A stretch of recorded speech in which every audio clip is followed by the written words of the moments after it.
कल क्रिसमस गया, पर क्रिसमस में हर देश बहुत खुशी से मनाया क्रिसमस। बस एक ही देश भारत है जहां पर दंगे हुए, नफरत हुआ और तोड़ फोड़ हुए। जहां जहां चर्च है वहां जाकर हिंदू संगठन वाले तोड़ फोड़ किए, मारामारी किए। जो सांता क्लॉज क्या पहन के घूम रहे थे वो कैरल गाकर उनको भी दिल्ली में भगाया। क्यों ऐसा सब ये मतलब क्यों इंडिया में ये सब हुआ? प्रधानमंत्री जा रहे हैं चर्च को और बाकी वहीं पर उनके जो फॉलोअर्स हैं वो दंगा कर रहे हैं और प्रधानमंत्री चुप है। ये तो सही बात नहीं है ना। अगर प्रधानमंत्री चाहते थे, अगर एक अपील किया होता तो ये सब रुक जाता, कुछ नहीं होता। और प्रधानमंत्री चुप रहे, बाकी इंडिया की गवर्नमेंट भी चुप रहा, सब चुप रहे। तो ये माहौल हो गया और इस माहौल का जो असर है ना सारा विश्व देख रहा है।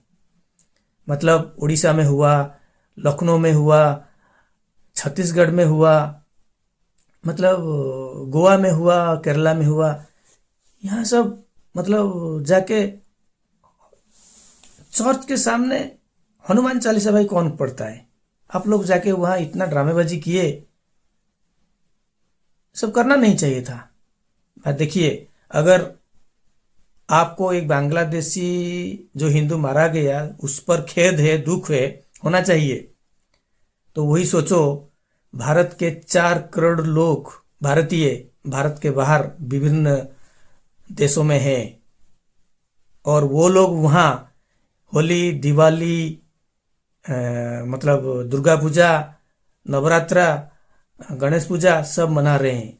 अगर वहां के लोग हमको रोके, मना करे, मारपीट करें कि तुम्हारा त्योहार हमारा देश में मत बनाओ, तो आप लोग कैसा लगेगा बताइए? पर हम करते हैं, हमको यहाँ कोई दिक्कत नहीं है, कोई डर नहीं है, हमको वो सपोर्ट करते हैं। हमको भी वैसा ही बड़ा दिल दिखाना है भाई। वो हमारे भाई बहन हैं, वर्षों से रहते हैं। हम तो यहाँ आए हैं 2-4 साल से, पर हमको यहाँ कोई नहीं कुछ कह रहा है, हम मना रहे हैं।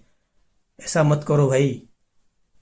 सबको बस खुशी चाहिए और कुछ नहीं चाहिए। दंगा फसाद कौन चाहता है? हंसी खुशी से, शांति से जीना है और कुछ नहीं। ये मत करिए। बहुत बुरा लगता है जब हम देखते हैं कि भारत में ये सब हो रहा है। मत करिए।